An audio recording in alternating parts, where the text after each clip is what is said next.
আসসালামু আলাইকুম বন্ধুরা, এখন আমরা ইজি ফিজিক্স বই থেকে বরিশাল বোর্ড 2021 সালের প্রশ্নটি সমাধান করাবো।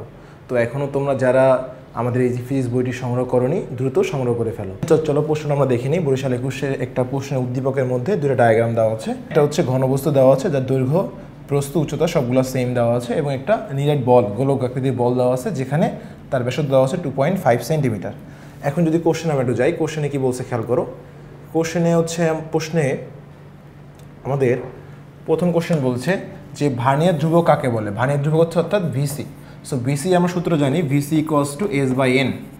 এস মানে হচ্ছে মূল স্কেলের এক ঘরের দৈর্ঘ্য, মূল স্কেলের, কারণ ভার্নিয়ার স্কেল দুটো স্কেল থাকে, একটা হচ্ছে ভার্নিয়ার স্কেল আর হচ্ছে মূল স্কেল।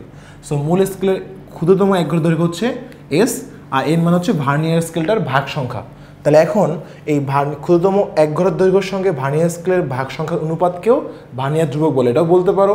বা আরেকটা ভাষায় বলতে পারো যে এই যে মূল স্কেলের ক্ষুদ্রতম এক ভাগের চেয়ে ভার্নিয়ার স্কেলের ক্ষুদ্রতম এক ভাগের যতটুকু ক্ষুদ্রতম সেই পরিমাণকে বা সেই পরিমাপকে দৈর্ঘ্য পরিমাপক যন্ত্রে ভার্নিয়ার ধ্রুবক বলে। তোমরা এই ভাষায় লিখতে পারো, দুটাভাবেই লিখতে পারো, কোনো সমস্যা নাই।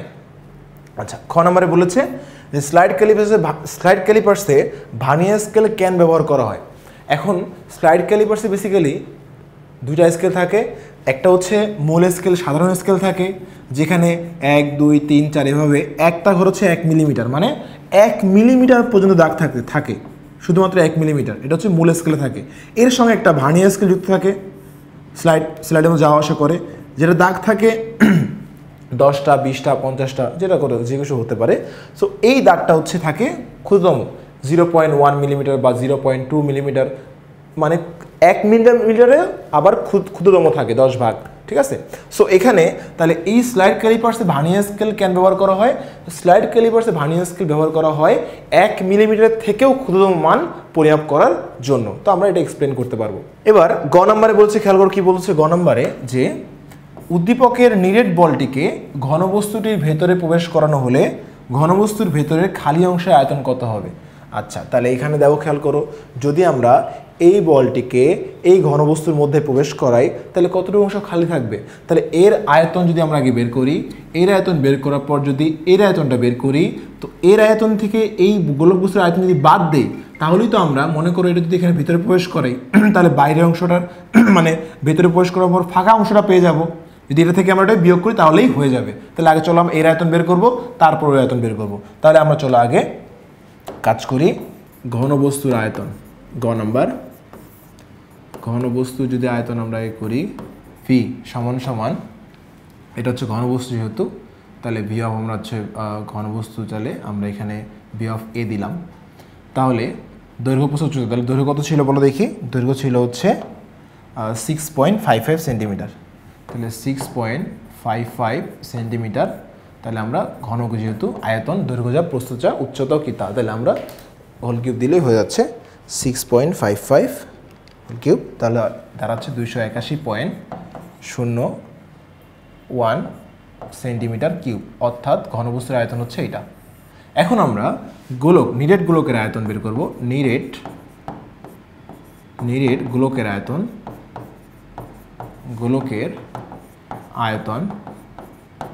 ভি অফ বি ধরলাম এটা, হ্যাঁ। তো গোলকের আয়তন সূত্র কি বলতো, 4/3 পাই আর কিউব। তাহলে আমরা 4/3 লিখলাম, পায়ের মানটা বসাবো, আর এর মানটা দেখো কত দেওয়া আছে উদ্দীপকে, আর এর মান দেওয়া আছে হচ্ছে 2.5 সেন্টিমিটার। তাহলে 2.5 সেন্টিমিটার, এটা হচ্ছে সূত্র লিখছি আমরা 4/3 পাই আর কিউব। তাহলে 4/3 ইন্টু পাই ইন্টু আর এর মান কত ছিল 2.5 কিউব। তা দাঁড়াচ্ছে হচ্ছে 65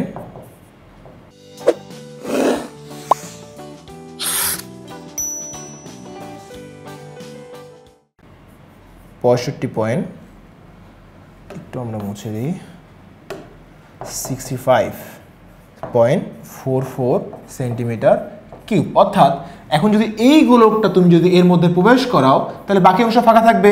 তাহলে অর্থাৎ যদি আমরা V of A minus V of B করি তাহলে হচ্ছে, খেয়াল করো, দাঁড়াচ্ছে কত বলো তো, 281.01 মাইনাস 65.44 বিয়োগ করলেই দাঁড়াচ্ছে 281.01, দাঁড়াচ্ছে 215.56 সেন্টিমিটার কিউব এতটুকু আয়তন ফাঁকা থাকবে। তাহলে দেখো কোশ্চেনটা আমরা কি বলছে, কোশ্চেনটা বলেছে হচ্ছে যে ভেতরে কতটুকু খালি অংশ বা খালি অংশের আয়তন কত হবে। তাহলে আমরা যেটা বের করছি, আমাদের ক্যালকুলেশনটা দেখো, আমাদের ক্যালকুলেশনে আমাদের কিন্তু দেখো সেমভাবে আমাদের 215.561 ফাঁকা থাকবে। তোমরা এইভাবে করতে পারো, সমস্যা নাই।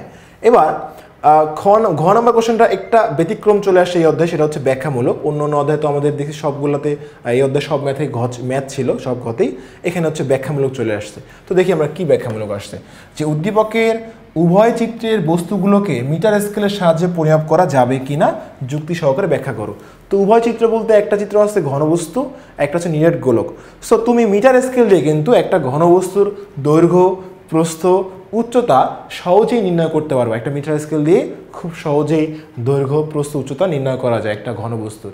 কিন্তু একটা গোলকের কিন্তু তুমি দৈর্ঘ্য নির্ণয় করতে পারলেও বা ব্যাস নির্ণয় করতে পারলেও তার পরিধি তুমি নির্ণয় করতে পারবা না।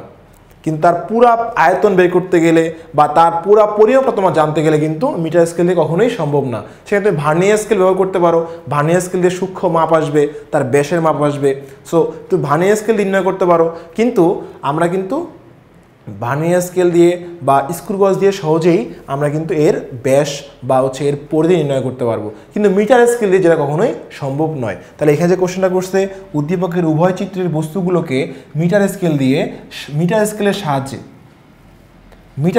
সাহায্যে পরিমাপ করা যাবে কিনা, না তাহলে যাবে না। তাহলে শুধু উদ্দীপকের যেতে আমরা বলতে পারি যে উভয় চিত্র না, শুধুমাত্র প্রথম চিত্রটা দিয়ে মিটার স্কেল দিয়ে পরিমাপ করা সম্ভব হবে, কিন্তু দ্বিতীয় চিত্রটা সম্ভব হবে না। তাহলে আমাদের কিন্তু ব্যাখ্যাটা এইভাবেই করা আছে। তোমাকে জাস্ট আমরা কনসেপ্টটা বলে দিলাম, এখন তুমি নিজের মতো করে একটু এক্সপ্লেন করে, বা আমাদের যে লেখাটা আছে, এই যে লেখাটা তোমরা একটু পড়বা, এই যে একটু লেখাটা পড়লেই তোমরা বিস্তারিত বুঝতে পারবা যে এই যে এখানে কি বলছে। আমরা দেখো যে মিটার স্কেলের সাহায্যে বস্তুর দৈর্ঘ্য দূরত্ব পরিমাপ করা যায়, কিন্তু আমরা সেখানে ব্যাস ও পরিধি নির্ণয় করতে পারবো না।